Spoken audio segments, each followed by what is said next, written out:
So as part of our May Mental Health Awareness Month, today I'm super lucky to be able to talk to Bridgit Dengel Gaspard, who wrote a book called The Final Eighth, which is about enlisting your inner selves to accomplish your goals. And we're all very goal oriented. So we're going to have a conversation about how how all the work that we're doing at True Bikram Yoga, getting your shit together, can be successfully applied with some amazing, simple, really exciting techniques that Bridgit has written about in her book. So welcome, Bridgit. Thank you for being with us today.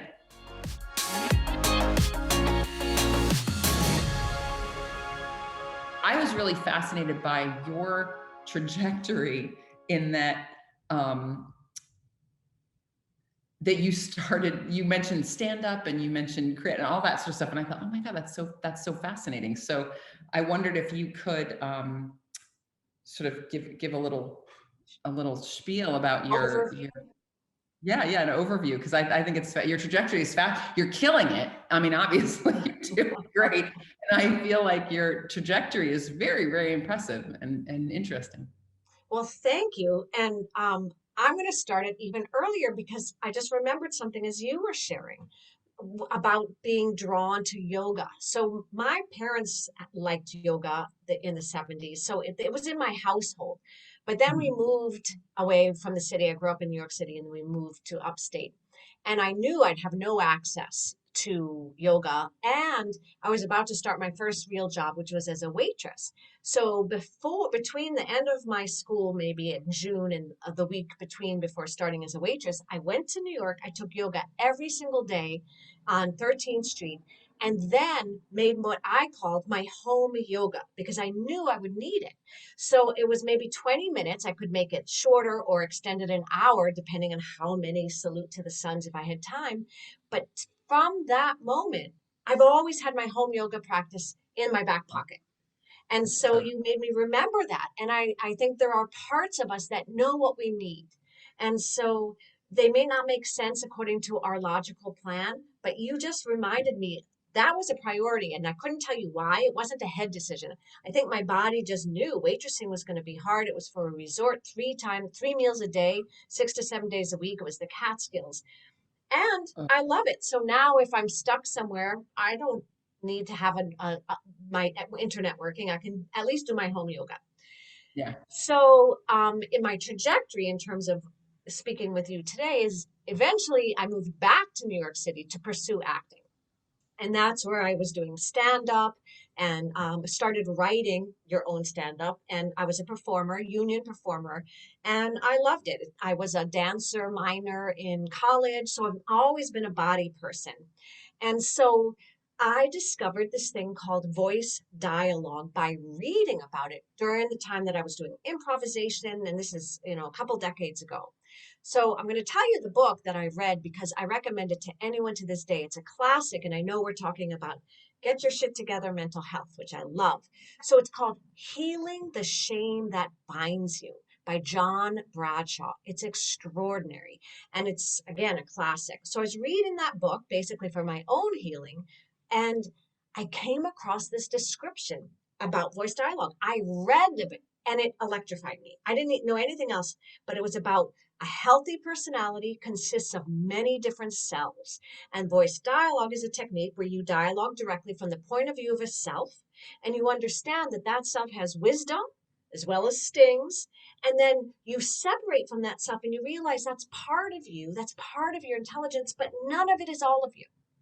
And then you get to have a much bigger sense of yourself over time because you have access and choice over different parts that you lead with. And I was doing improv. So I'm like, anything that's going to help me embody different characters, I'm in. So I hunted them down, which meant I got their 1-800 number. And it's Doctors Hal and Sidra Stone created it. And they are my mentors. Hal passed away at the ripe old age of 93 this spring, not of COVID.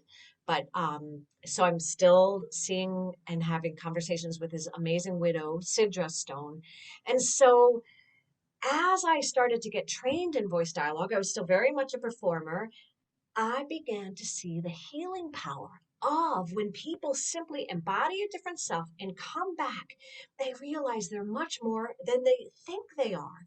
And so I got so enamored and intrigued by the healing aspect that I literally changed my career. I got kind of bored with the pursuit of acting because a lot of the acting is about the pursuit of jobs and not so much acting. And then I went back to school, got my master's at Columbia University in social work to move into being a private practice psychotherapist. That must have been a big deal. Like Yeah. getting into Columbia University is no easy feat. Well, thank you. I have to say, there's a part of me that's like, wait, that's you? I did the classic, looked at the letter to make sure it was written to the right person. It was amazing. It was amazing. And I got this incredible training. So I really now have a fundamental psychotherapeutic training in cognitive behavioral therapy, dialectical behavior therapy. In a way, all of this area that I didn't know. I was kind of artsy fartsy. I said I took my checkered past and turned it into being a Renaissance woman with the Columbia University degree. And now I feel I've come full circle. I've had a lot of experience in pure psychotherapeutic treatment and training. And so now I'm bringing in the creativity. And one of the things I've realized, if you're not creatively expressing, depression and anxiety is actually an intelligent approach. If you're being led by the parts of yourself that believe life doesn't work out, or that's good for other people, but you're not a member of the success club, or you're not good enough, they're very painful, these core negative beliefs. But if your life is led by the parts of you that believe those core negative beliefs to be true, and they never are, they're always false. But what is true is you often believe them and then make life decisions as if they were true. And therein often lies the tragedy, because you live an unlived life because you don't even vie for something that you're not only fabulous at, you'd be perfect for, but it doesn't occur to you. And so with the expressions, if you can't express who you are, depression's the right response. Why bother? And Yeah. if you really think nothing works out and you try anyway, your anxiety goes through the roof because you feel like you're playing the fool. Nothing works out. So why am I even trying? And none of this is like logically, it's unconscious, but inside it really is a framework where you can understand the wisdom of your depression and anxiety. So we're talking about voice dialogue and the final eighth process and different selves, but it's not unrelated to classic depression and anxiety. And since we're talking about mental health today, I really wanted to really make that point that this is fun and superficial in many ways and creative expression, but it's also deeply vital and very important and incredibly soberly healing. And that's why I love the work. It's like got all of the stripes of life, the fun stuff on top and the deep stillness below, which of course Bikram yoga lives every day. Yeah. Well, that kind of deep work, it's great to start with fun because it's an easier entree into that, and it makes it people more receptive to it. Well, I agree. And we were talking earlier today and about different parts and how sometimes you think a part is all of you, like a perfectionist or a judger. And so the depression parts are real. And one of the exercises I have in the book is to write throughout the day what I call a selfie report, just an inner selfie report. And you go through the day and you notice which parts of yourself are up. So either it could be the part that's like the hostess with the mostest that says hello to everyone and good morning, but it could also be a part that you feel like wants to say something mean, and then another part says no. You could still write that down on your inner selfie report, because just because that angry self didn't say what it really felt doesn't mean it's not operating in your life. And so people can do that, also really noticing, when does this depressed part come up? When does when does it really go through the roof, or anxious or both? And that's an amazing exercise. Again, it just kind of opens up your mind that even though it's like the felt sense is so much depression, even then it's not just the depression parts. So it starts to open up your eyes to that. And the other thing, which I love about this process, is in the privacy of your own home, how we do it is like we could go in center, and I don't know if we're going to have this on video, but you move over and then you let that depressed part express. and you don't interrupt it, even if it's just 2 minutes. And that depressed part can say, life's not worth it. You're a fool. I hate everybody, whatever it is. But you don't interrupt it because that's the truth of that part in that moment. Then you come back. We talked a little bit about it earlier. You're going to feel physiologically different. You're actually going to be a little more open, which, as you know, means you have more oxygen in the body, which means you're going to think a little clearer. And then just briefly, you go to an other self.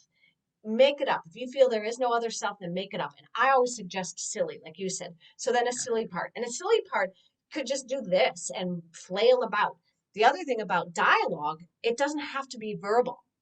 So if you've gone to a depressed self and then a silly self, because that's all you can think of, that's probably going to lift your mood because I find it hilarious and fun to be silly.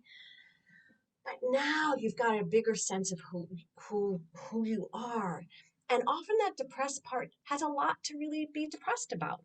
And so you validate that. But what you don't validate is it holds the truth of you, including its helplessness and hopelessness, which at its worst is going to make you feel like you're helpless and you're hopeless and it's hopeless.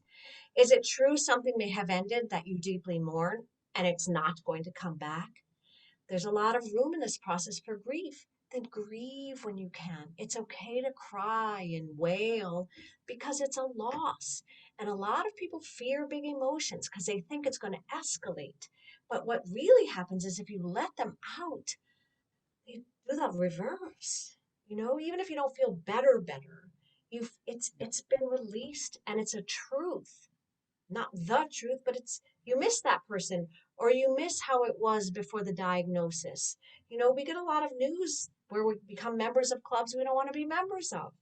And this is not about toxic positivity. This is not about pretending bad things aren't bad. As you know, I know I don't have to tell you, but I think a lot of people I think, appreciate that perspective because as a generally positive person, I sometimes get that kickback from friends of mine that, oh, well, you don't, you just think everything's positive, and you just think that, and it is my nature to see the gift in the problem. It's something that my mother always taught me. It's like, the story of the room full of shit and the kid digging. no, I'm not going to tell it very well, but there's a story of two kids in 2 rooms, and one kid is in a room full of every toy you can imagine, and the other kid is in a room full of just a pile of shit. And the kid in the room with the toys is playing, and then after a while, once he gets through all the toys, he just kind of sits there and he's kind of bored and he's like kind of aggravated. And the kid in the other room is just digging. All he's got is a shovel, and he's just digging. And they asked the kid in the room with the shovel, they're like, what are you doing? And he's like, well, with all this shit, there's got to be a pony in here somewhere. He's just digging. oh, I love it. There's No, I obviously, don't know that story. well, there's obviously better aspects to it or more details to it that make it much better told than that. But that's something that's always stuck in my head, and I always feel like the kid in the room full of shit that I'm constantly digging for the pony, But I also recognize that the bad things that happen to us are really what shapes us. And so I like having the tool of yoga and nutrition. We do also make fresh pressed juices and do juice cleanses at the studio. And again, it's another way to just clear the canvas. So you are not blocked with all this stuff that's simple enough to shift and change. Sometimes not so simple for some people, but really these are some simple tools to get there.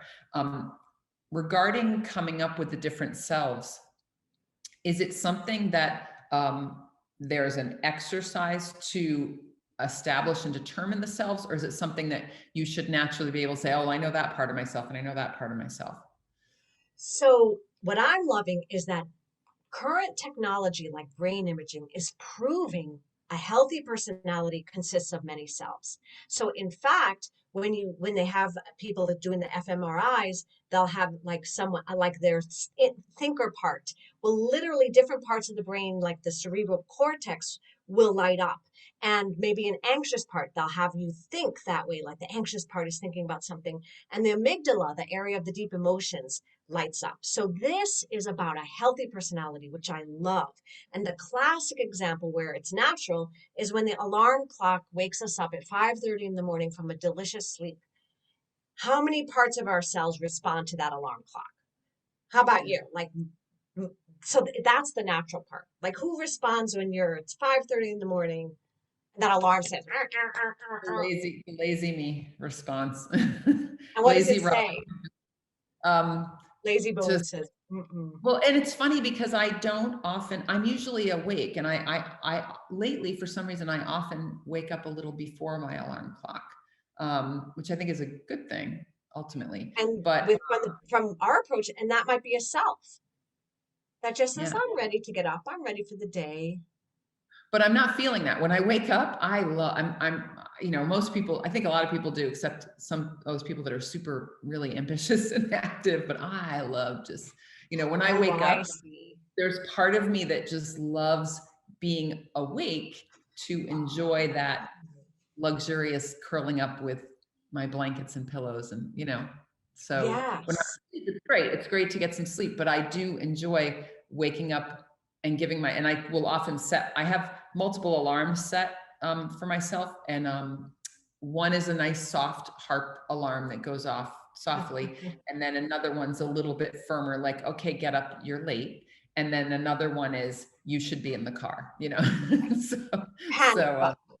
yeah, it's a little like, okay. And I've kind of trained myself and I give myself enough time between the nice soft harps and the get up, you're late, to have just at least a little bit of time to luxuriate in that feeling of just, rolling around in the covers And that's a and having. perfect example of inner selves that you took care of the night before, including the ones that's like, let's start with the angelic harps, and that part of you that wants, you're taking care of that part of you that wants that luscious little bit of time, and also taking care of the responsible part. It's almost like a self-care capsule of some of your inner selves. And why I love this example is it's natural. We all have it. Your diplomat even maybe said, okay, we're going to negotiate between the cells. We'll have different sounds. You're the first one who said that. I love it. Different sounds for the different cells. Like, come on, the panic or self within us often gets us going, like, and also when I watched you discuss it, it's all in your body. Like you did the lazy bones, and then you're like, and so another way people get to know about these cells is watch others when they either talk about different cells or just are in it, and as well as yourself. All of these are body centered, as again, which is perfect with yoga because it's all in the body. But of course, our psyche, our psychology, our spirit is entwined. So, in terms of inner selves, that's one of my favorite exercises. Is then you just notice, oh, what cells just woke up today? Which ones are upset? Which ones are looking forward to the day? And that kind of thing. And the other part is that inner selfie report. So you just grow your awareness. And also, it's natural developmentally, meaning preschoolers, little toddlers have their different cells, but the minute school starts, however that is for a kid, whether that ends up being daycare or classic kindergarten, we demand as a society that kids start to grow other selves. I think it's a good thing, but it's like, yes, you have to be able to switch focus from math to reading because I say so as the teacher, that kind of thing. And it's problematic if you can't. And obviously, today, I'm so glad we give kids help. We don't assume they're bad because they can't. But so that's again where cells develop naturally and where it's encouraged by society, I think, ultimately, at least motivation wise, in a healthy way. And so, with that in mind, that it's all about healthy, that's how I would answer your question in a very long way. Sorry about that. Don't apologize. But that makes me think about one of the things I notice in the yoga class as a teacher. One of the hardest things, now Bikram yoga is done where you look at yourself in a mirror, and that's on purpose. You can't see yourself in every posture, but generally you're supposed to be facing the mirror. So it doesn't really matter if you're not supposed to be looking at the teacher. I'm not demonstrating. I'm talking you into the postures and out of the postures, but you look at yourself. And one of the interesting things I've noticed however many years I've been teaching, 16, 17 years, people have a very difficult time looking at themselves in the mirror. Really just being still and being able to look at themselves in the mirror. And it's very telling. And you have to sort of work them into, okay, look at your knee or look at your feet, and then work themselves up to where they can actually meet their own eyes and look at themselves. And it's very, very hard for a lot of people. They don't like to look at themselves in the mirror.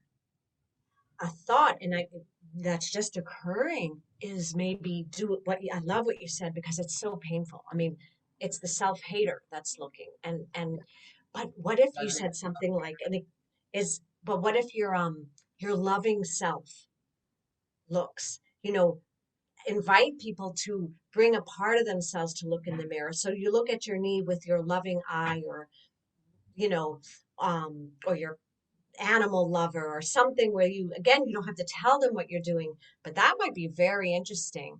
Well, I'm excited that you say that, because I've actually done that. I've given people that exercise. I've said, you need to look at yourself and say in your head, I love you. I love you. I love you, John. I love you, John. I love you, John. And it's a start, it's a start to crack that open. But it's a great, additional tool to be able to call it the loving self, you know what I mean? And realize that there's a part of you that's what I was saying earlier that I found so liberating, is that it liberated me to be open to so much more, to recognize that that was a part of me that I don't have to let go of. Because I think we hold on to these parts because they give us comfort. All the different selves that we have around us, we've created a little force field. And so telling myself that I have to let go of one of them is a little scary. But if I can recognize who they are, but keep them for the good that there is in there, even if it's a little bit of something, is a comforting and feels safe. And I love the word you used, because it's real liberation. It's liberating. Yeah. And again, until people really get it and try it out for themselves, they might not disagree, but they won't understand it. It's that big. Like, you're not using that word casually. I know you're not, because you're free to be more of who you are. And yes, in our method, you never get rid of a self, because every self has wisdom, but perhaps they go more to the background. You don't need a perfectionist right then. But another great exercise is you ask yourself, what are 5 good things about X, like a perfectionist, or my silly one? You can do it with any selves. And 5 is a good number they have found for a couple of reasons. One is usually we can just rip off 3 things without thinking. So getting to the 4th and the 5th, you have to really think. But it's not so hard that you just give it up. And often that 4th and 5th, when you really think, like, what is the gift of my perfectionist, or even my messer upper, there are deep reasons. You realize that each self has the noble purpose of protection, and they do. It's just that some of their methods have become distorted and are now dysfunctional. But the motivation is always pure. And that's why I also love this approach. It's like say an inner critic that's toxic cannot be toxic. That's got to go. And that's we in the voice dialogue community, we often say voice dialogue is like a detox, because you end up having your own relationship with these selves. So an inner critic has many fabulous strengths, as long as it's not toxic. It critiques. How are you doing? It helps you stay up to your own goals. If you say you want to be someone who gets up early and is responsible, the inner critic's going to be the first one to tell you how you're messing up. Now, if you're really messing up, you should know that. But it's never okay to be abused by externally or by your inner critic. And so often the work is about getting the inner critic to back off without losing its gift. And it's, again, that's another liberation. So the inner critic's not going anywhere. And you read those books, kick the inner critic to the curb. Go ahead, try. It doesn't work. Well, that makes me think of 2 things, 2 questions. One is, what are your tips for getting into that work? Because a lot of people just contemplating that kind of work, how do you create that? I mean, if you meditate, or if you've done any sort of self work, or then you kind of know that you set aside the time for that. But there's a lot of people that have never even contemplated that kind of self work. And Two, how do you deal with your definition of what is abusive or toxic? Some of us are so accustomed to it.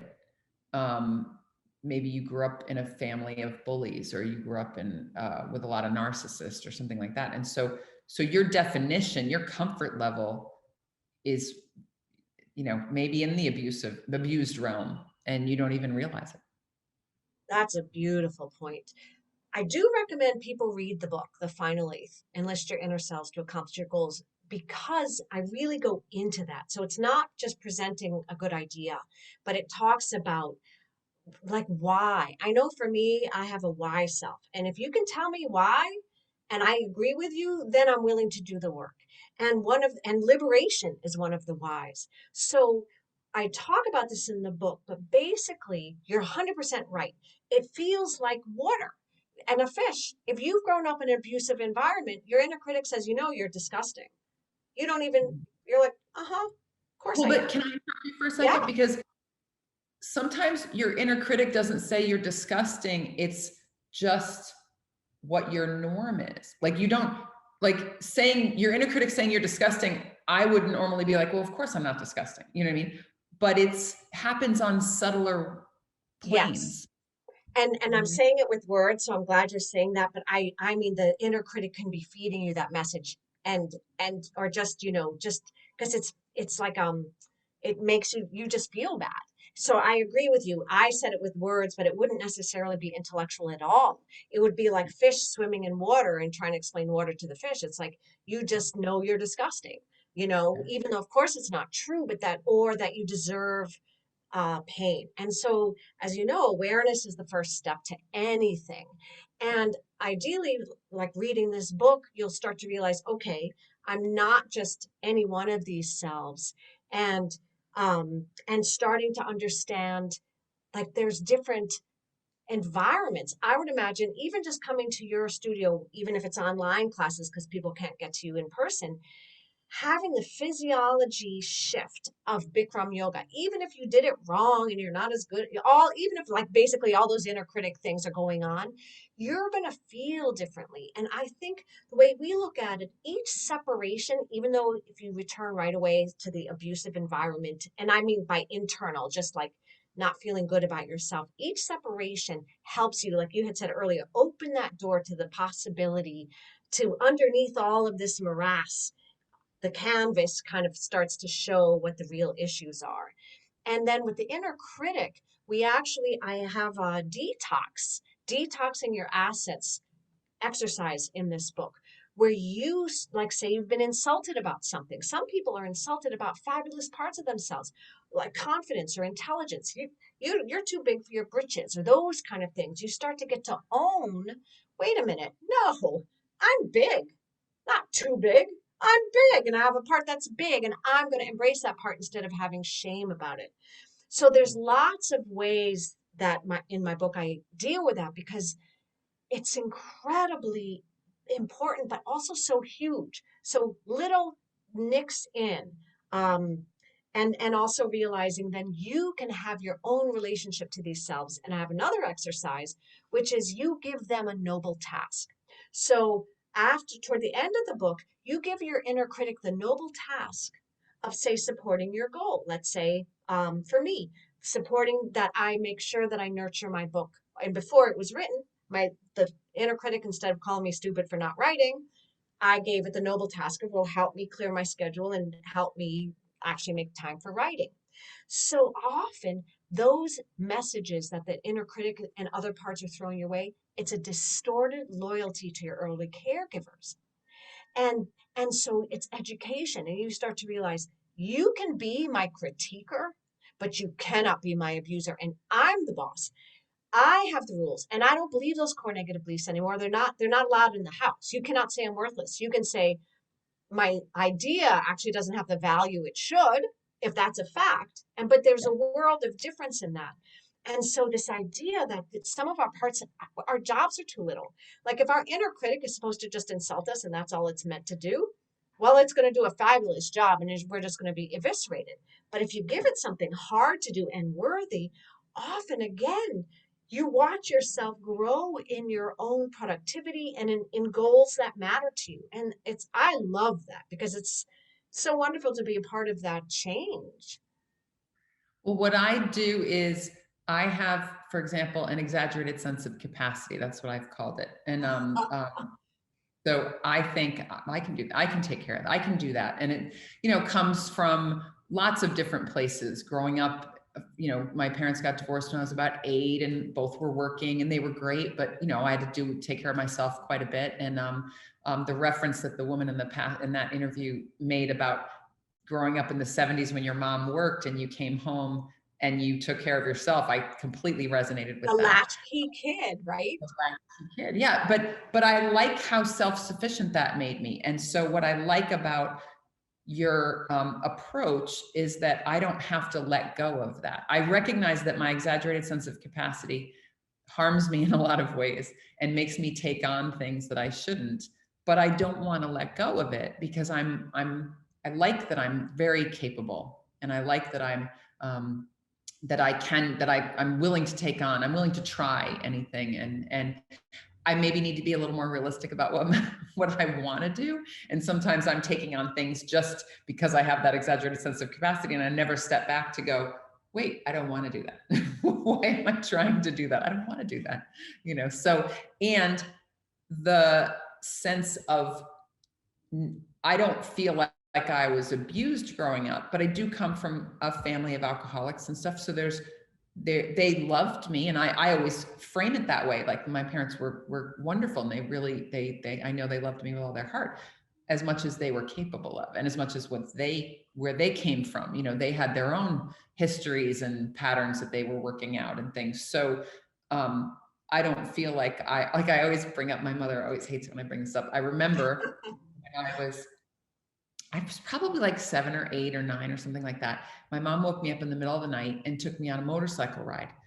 I don't know who it was, a friend of hers who had a motorcycle, and she's like, do you want to go? And I was like, okay. I remember I was in my flannel pajamas and I sat between her and this person. So I couldn't see, I could just see to the side of me. And we just went racing around on the motorcycle. And for me, it's a phenomenal memory. It's very visceral. Like I can feel it. I don't remember smelling alcohol. I don't remember, you know what I mean? And I don't know that that was a part of it, but it's a wonderful memory for me. But my mom's like, oh, she always goes, oh, I hate when you bring that up. She goes,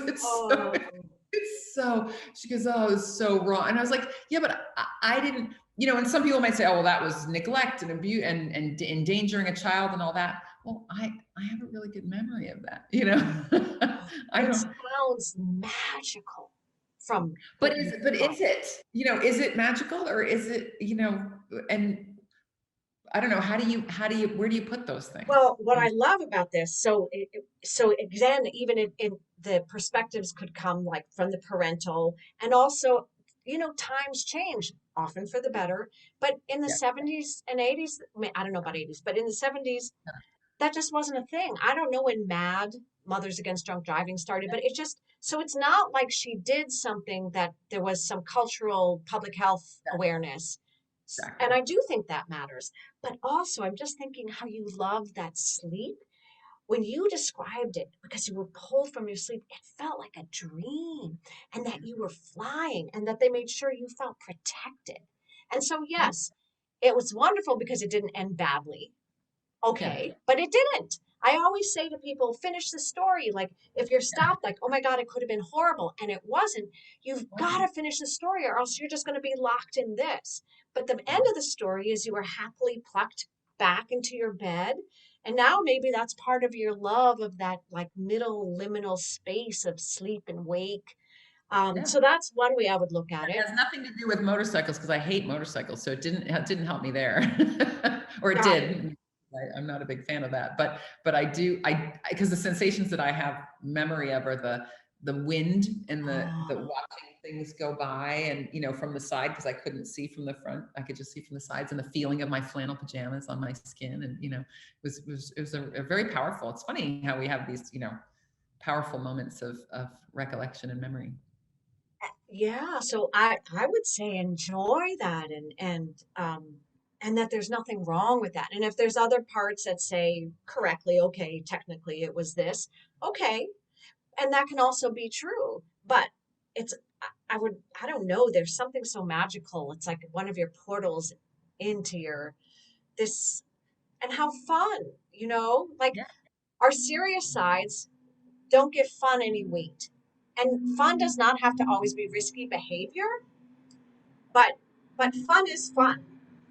A question I wanted to ask you, how old were you when you moved to upstate New York? 12. So going into eighth grade. Okay. And then you had your yoga practice, and I kind of wondered if you still, like, how frequently do you tap into Well, the I, yoga I practice? I work out every day. I don't always do yoga, but I've never given up sort of exercise. And I do stretches. So because I really respect yogis, I hesitate to even call it yoga what I do.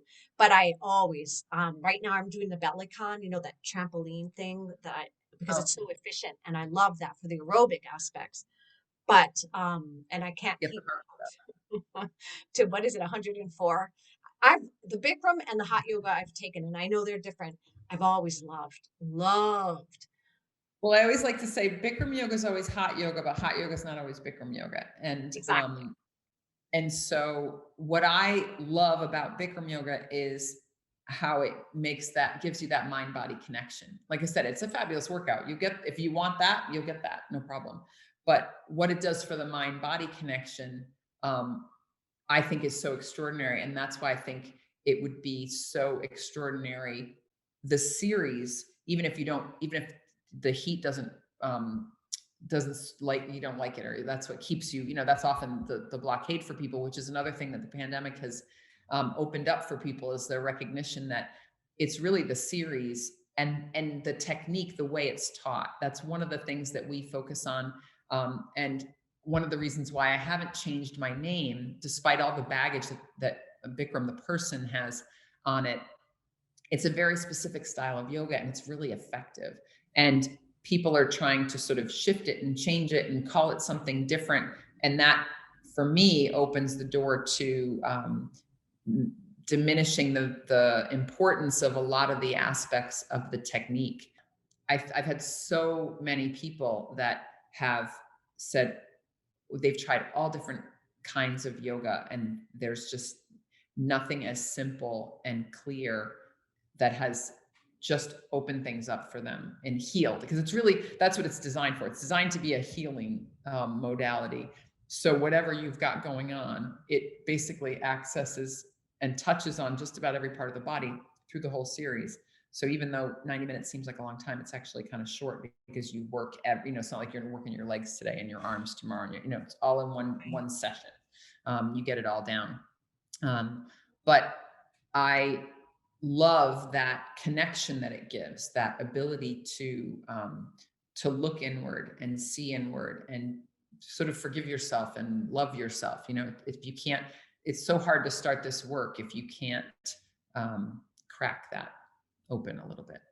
I agree, and I love and what you said, and I think you know, and I think you handle it beautifully because on your website you are very clear about what you just said. Like this is what we offer, and we're not connected in terms of the controversy, but it's tricky because you're not diluting what's powerful about it, and you want to make it clear. You're making me think of another aspect in kind of sideways because you're also doing the juicing and everything. Because you're right, that's it. I mean, it's a holistic approach to healing, and just like we can't sneeze once and for all, we can't just do one great workout once and for all, and that's it for our life. It's our All right. process. But one of the things that happens, and I think this is a final eighth issue for a lot of people who like work hard and get stronger, maybe lose weight if that's their goal, move into better nutrition, they actually don't recognize themselves internally. Their physiology is so different. Like you were saying earlier about abuse, some people, they don't feel, they're not like self abusing so much, but they don't know vitality. So when they get tastes of what actual vitality feels like, it's unnerving. And so I've got a whole section in the book about practicing safe success, because often that's when sabotage happens. It happens when you get a taste, when you are 7/8 of the way there because you've done the work. And so sometimes exercises I have is that you've got to literally grow new selves to handle this. Like, do you have a vital self that's like, I enjoy vitality? And many people don't, because often there's so many unconscious rules about energy. And so if we're taught, and I was, to be a good girl, well, good girl is an energy command. Don't take a lot of space, whatever it is, speak up here, ask permission first. These are stereotypes, but also traditional types. So that's the other great thing about this work, and you do it too, is I always tell people you can become energetically fluent when you start to pay attention to which cells, but also what rules are you taking in with your body. And a lot of rules, especially about vitality, move into sensuality. And then that moves into sexuality. And again, unconsciously, it feels forbidden and it's too scary. And it's going to invite too much attention that I don't know how to handle. So there's a whole section of like, you have to be active to welcome this new way of life. Like I call it your new inner lifestyle, because myself included, how many times have I moved into like utter vitality over time to find myself falling back into bad habits that are going to erase the vitality? They're not going to erase my health, but that day is not going to be as vibrant because maybe I've had that second cup of coffee or just things that dampen it in a way that's more familiar, like you said. And so that's another thing that maybe is part of the juicing is, and remember, you've got to grow this, it seems weird, but tolerance for the good until you can move into enjoyment.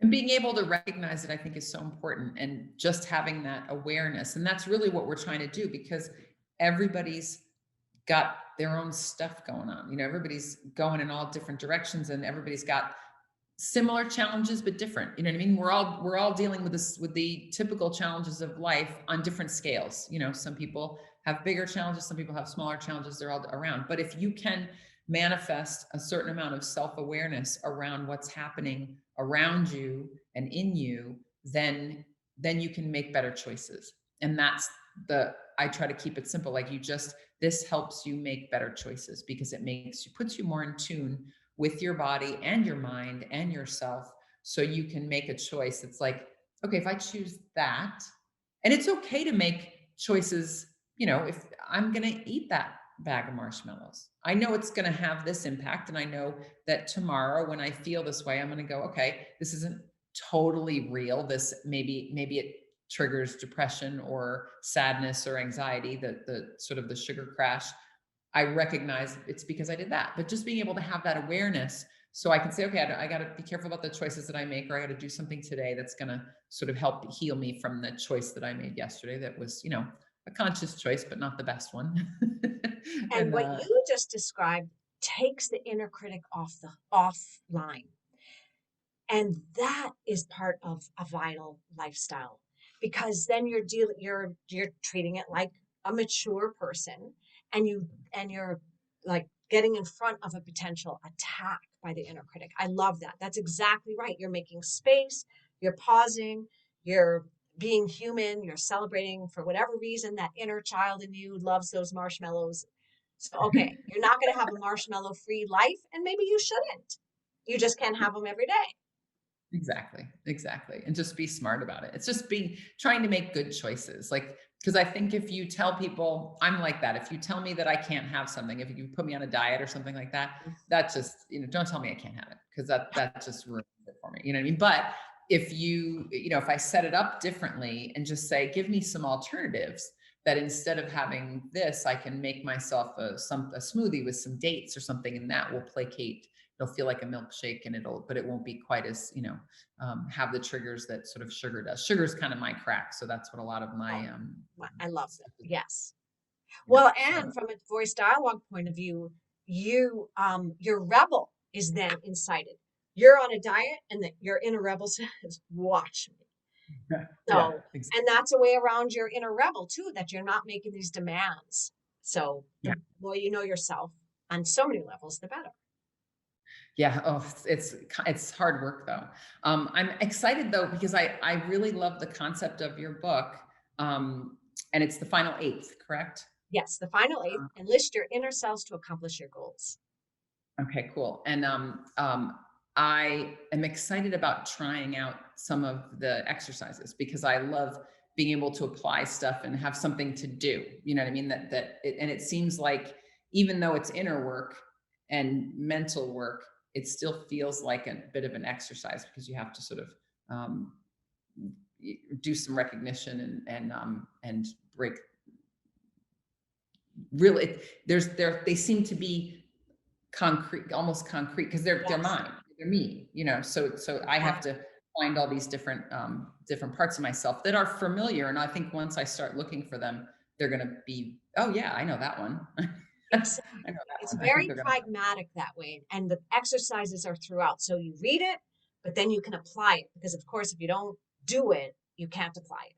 yeah. Are there because you're so physical, are there any physical, is that something that you discuss in the book as well, some of the physical movement? Absolutely. And also every third Thursday at 8 p.m. Eastern, I have a free voice dialogue learning lab with one of my colleagues. So please pass the word, come often. But we do a live demonstration of real voice dialogue so you can see it, and followed by a group exercise. So everyone gets a taste of it. And we throw out different exercises that people can do at home. But that's we love it. It's free. So just contact me. I'm all over If they go to your online. website, if they go to your Yep. website, they can see Yep. that, they can find that. Yeah, That's awesome. absolutely. Oh, So, well, and yeah, because it is very physical, and dialogue is not just words, as you know. So yeah, the communication, some cells just lay down and weep, or other cells just lay down kind of because they're sort of not there. If it's I don't know, a spiritual self or something that really isn't about logic. So no, when we say dialogue, we really should be saying communication. And it yeah. could include words, but it does not have to. Well, I'm kind of excited to get into it with some of my selves because just in some of the little bits that I acknowledged and realized through listening to your work, I'm kind of like, oh, I want to have a chat with that self. Like I Yes. like the concept, you know what I mean? I want to sit down and pick apart that self a little bit and see, find out a little bit more about them and pick it apart. So I'm And excited a about that. wonderful exercise in that way is to do just what you described, but then as that part right from the eye. So if you're like, oh, my responsible one just took over, great, that's good information. But then embody your responsible one. And from your responsible one, you can write, these are the things I need to do. And let the responsible one, even if you feel other cells saying, oh my God, that's too much, that's okay. It's the responsible one. You will learn so much. And again, some of it will be very tender and surprising. I'm kind of excited. I'm going to stay connected with you because I want to see more. I'm curious to talk a little bit more about that mind body connection and that work and the movement work. And that I think there's more to dig into there. But this has been a really great, exciting discussion. And thank you for your time. And thanks so much. It was just so much fun. And yeah, body, mind connection, yoga, and voice dialogue in the final eighth, they all go together.